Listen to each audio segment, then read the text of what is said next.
Welcome to the latest episode of 5 on the Floor on the 5 Reasons Sports Network. Thanks for joining us on your favorite podcast app on Apple Podcasts.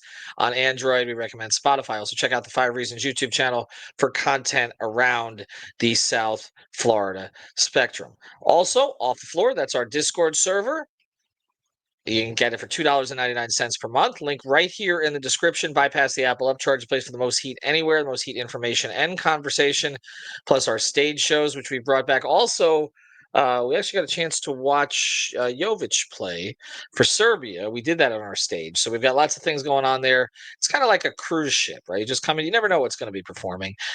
Sometimes Adel does tricks. We're going to have him on here later today. So check out Off the Floor.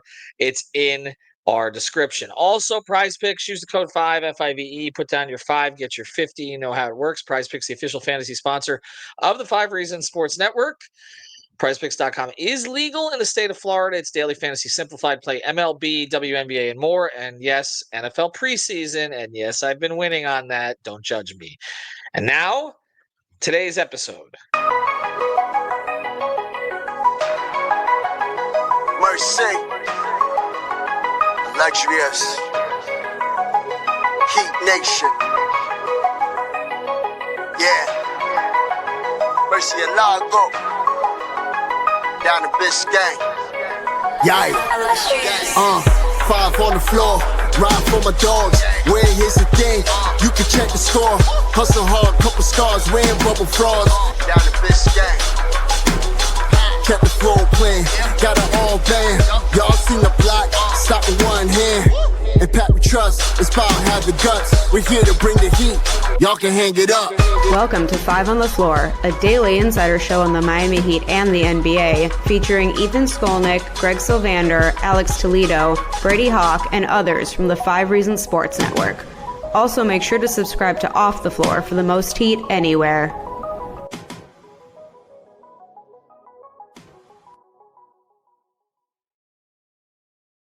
All right, welcome back to 5 on the Floor. Here's today's floor plan. I'm Ethan Skolnick. You can follow me at Ethan J. Skolnick at 5 Reasons Sports. I got Digital Adel.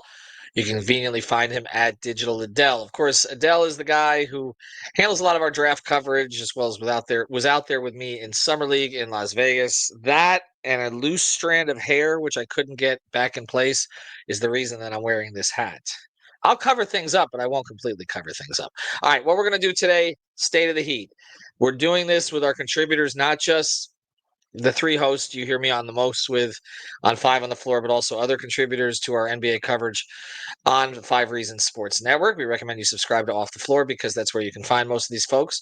But we've already had 3 words. We asked for a word of the day, and then we're going to evaluate the other people's words afterwards. So I will give you the words of the other 3 if you haven't heard them yet to describe the state of the Heat. Alex Toledo gave us satisfactory. Brady Hawk gave us seeking.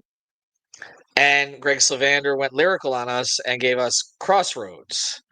Then I had Greg decide between Brady and Alex. And sorry, Alex, but in the Kendrick Drake beef, you've been pushed to the side here. So that's where we're at. Adel, may you have a word? I do, and that is growth. Where's the growth going to come from on this team? Which one of the prospects that they've invested time, money, and energy, like Jaime Jaquez Jr., Nikola Jovic, who's going to grow, on this group? And so that's kind of how I want to preface it and frame it. I do like Crossroads. I've been singing it ever since I heard Greg say it. The Bone Thugs and Harmony, Meet Me at the Crossroads, 1990s hip hop song. So that's been stuck in my head for days. That's more my generation. Well, kind of yours. Oh, yeah, absolutely. Yours, mine, and Greg's. Brady has no idea right now. He's already turned this off. Okay, so we're going with growth. But to say growth means when you say the state of the Heat is growth. Yes. That means you're assuming that there will be growth. Now, let me throw something at you before we go forward. Okay, we'll continue, and then I'll challenge it. I'm saying they need to find out, will there be growth? Like, that has to be what they find out. Like, it's got to be about that. It can't be, well, this is our team. Like, that's not set in stone.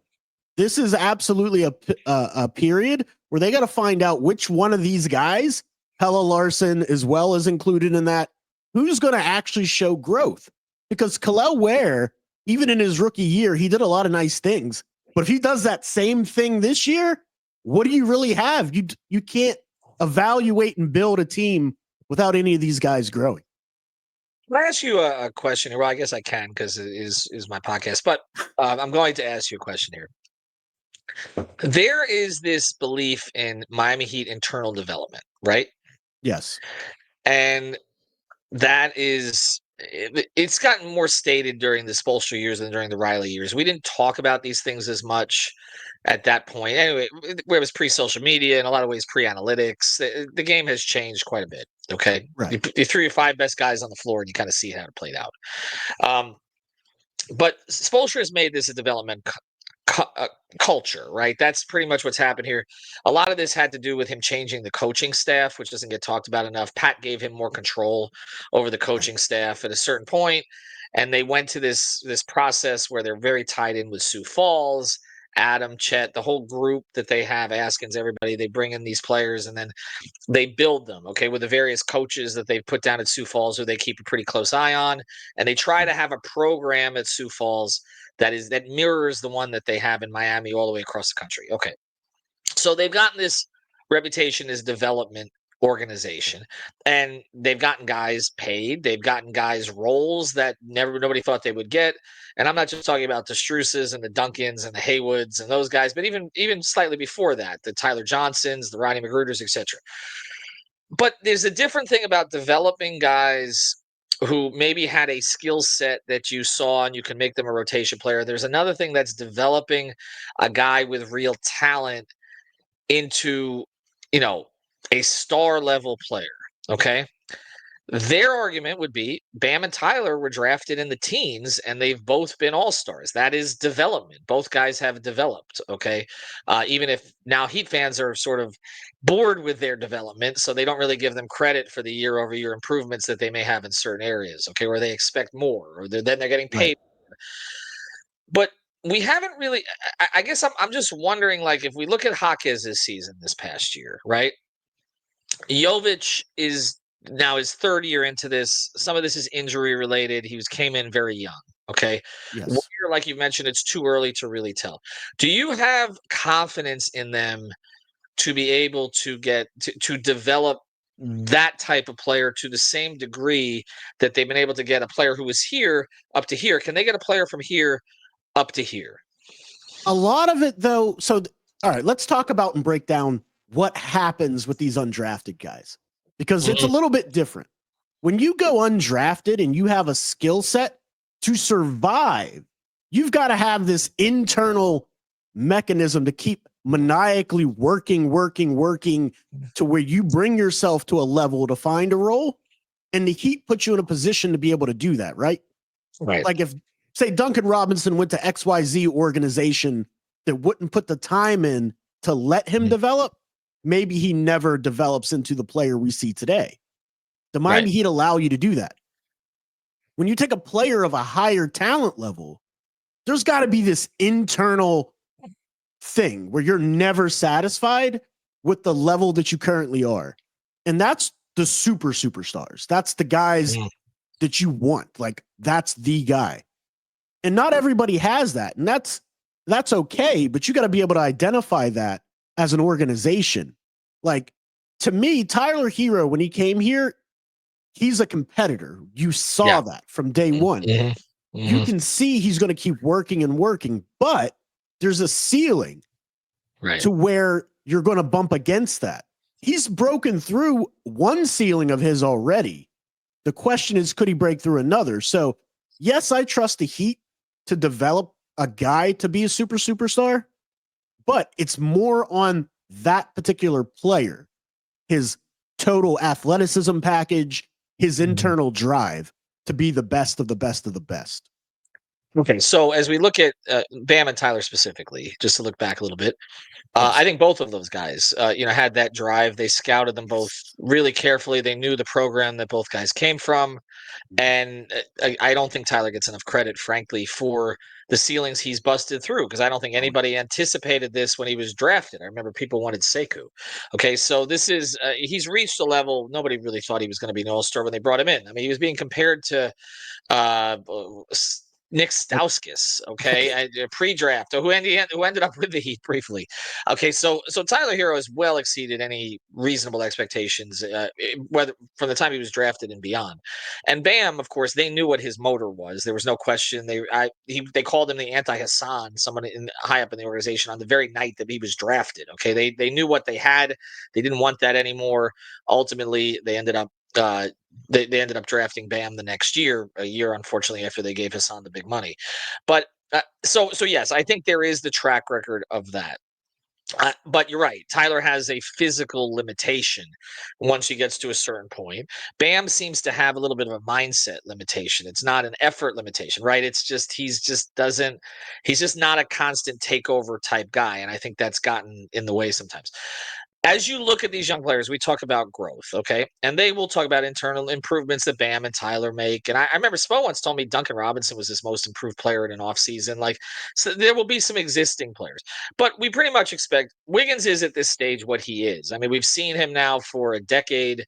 He's never going to be the superstar that people thought, but he's found a way to have a significant role in championship team. And he's still a good player in the league. He can fit better with Miami than he has. Okay.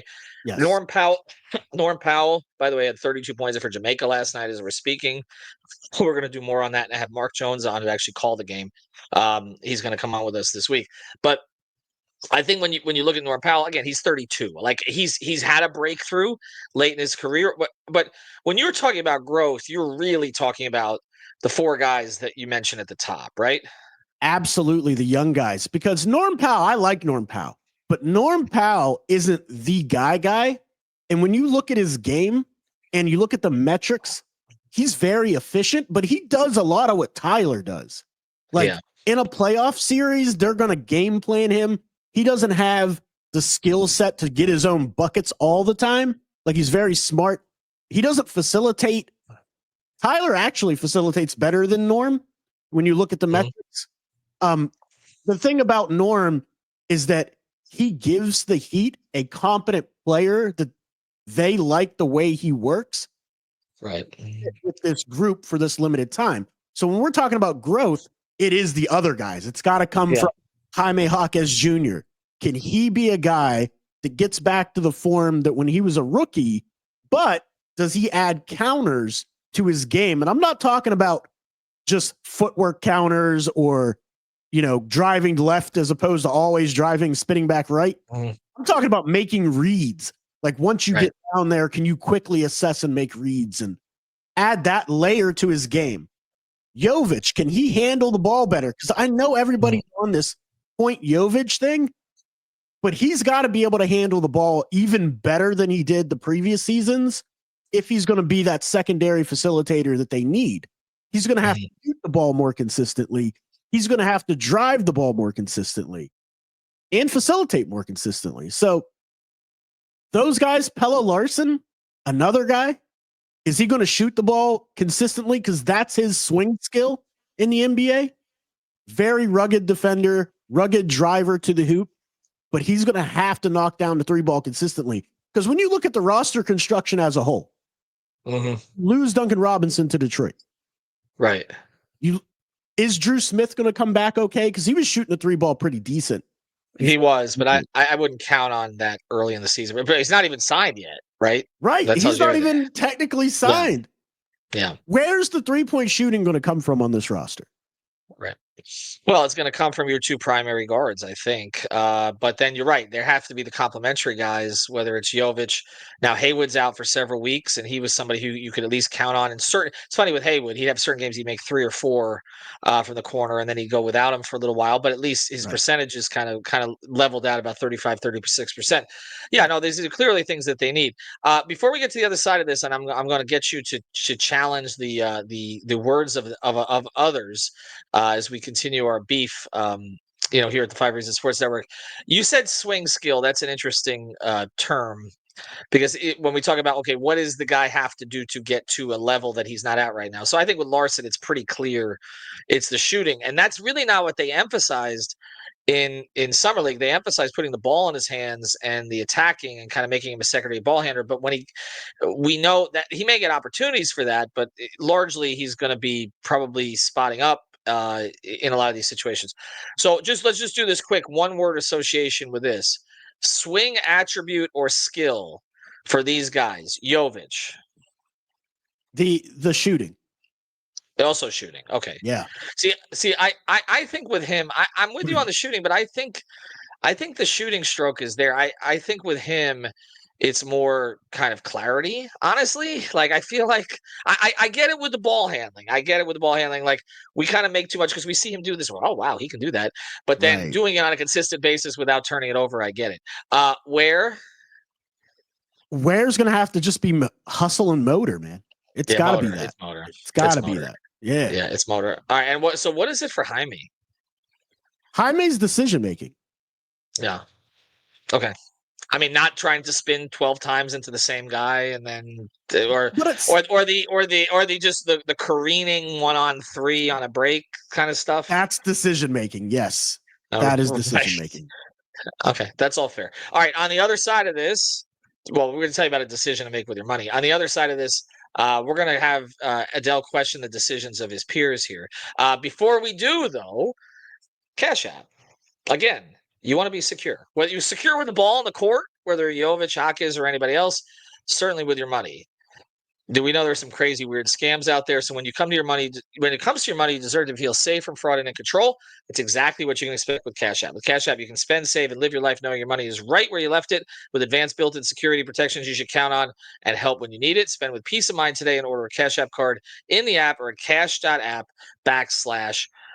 Turn on security lock in your Cash App settings now. Keep your account and your information safer than ever, and pay attention to scam warnings if sending money to someone new. Learn more at cash.app/security. Also, for limited time only, new Cash App customers can use our exclusive code to earn some additional cash. For real, just download Cash App, use our exclusive referral code on the floor in your profile, send $5 to a friend within 14 days. You get $10 drop right into your account. Terms apply. That's money. That's Cash App. Cash App is a financial services platform, not a bank. Banking services provided by Cash App's bank partners. Prepaid debit cards issued by Sutton Bank, member FDIC. Instant discounts provided by Cash App, a Block Inc. brand. Visit cash.app/legal/podcast for full disclosures. Okay. Oh, I got to take that off the screen there. Okay. There we go. All right. Let's get to the other words. Just your thoughts on this. You don't need to dwell on it. Alex said satisfactory. We believe we've been trying to interpret this. We brought in hieroglyphics specialists to try to understand what Alex, who, by the way, has been, Greg and I agreed on this yesterday, has been the most critical, I think, of the front office's decisions, probably of the four of us on the pod. Not in a rational way. I mean, but he was the one who I think is most frustrated didn't go more in on the Jimmy build than they did. And yet he's I think in referencing the offseason, the fact that they got Norm, etc., was like satisfactory. Brady was like seeking, sounds a little bit similar to yours, and Greg's was crossroads. So you're at a crossroads now, my friend. Choose one. I absolutely will. And I am going right at, we have beef here at Five Reasons Sports. Alex Toledo, satisfactory is not the right answer. It's not the right word. This team isn't satisfactory. I mean, they were a 37-win team. I like Norm Powell, but adding Norm Powell, you may be able to compete in a weakened East. But when you look at the overall state of the team, you got to find out what you have. So me and Brady are simpatico in seeking that, figuring out where the growth is going to come from, because they're going to have some decisions to make. Yeah. The Tyler's coming up for an extension. Norm's coming up for an extension. Bam has his money. You have young players like Khalil Ware going into his second year. You've got Jovic. He's into his fourth year. Or is No, this Jovic third year. Third year for her. Second for Jaime. Second for Pella Larson. So there's question marks up and down this roster for guys that you're going to have to make a decision on, because if you're not going to extend Tyler, or if you decide to, You got to figure out how you make these pieces work, and you're going to have to figure out what you keep and what you don't. So is it satisfactory? No. Is Norm Powell a great get for nothing? Absolutely. But overall, no, I would say 37 wins as like a benchmark to where you want your team to get to, or a little bit above that, is not satisfactory. Well, we're gonna put you all in a ring. We're gonna let you duke it out. Sean's coming up next week. I'm sure his will be positionless. The state of the Heat is positionless, and Brian's going to make it somehow about Eurobasket. But we'll have more on and Eternal will make it about Eternal. We're going to have everybody on, though, over the course of the next week. Also, in addition to these episodes that we're doing on the present and future, we're doing a bunch of episodes. Our guy Mateo Mayorga has been conducting interviews with a lot of people that you know of, Tim Reynolds, Ira Winderman, others, about the 2006 championship team as the Heat are entering that 20th anniversary season of their first title. So we'll be posting some of those episodes here as we satisfactorily are seeking growth, but we're at a crossroads. Anyway, those are our four words so far. We'll get more as we go forward. Cash App, use it on the floor in your profile, but also check out Off the Floor as your Discord server. Have a good one, everybody.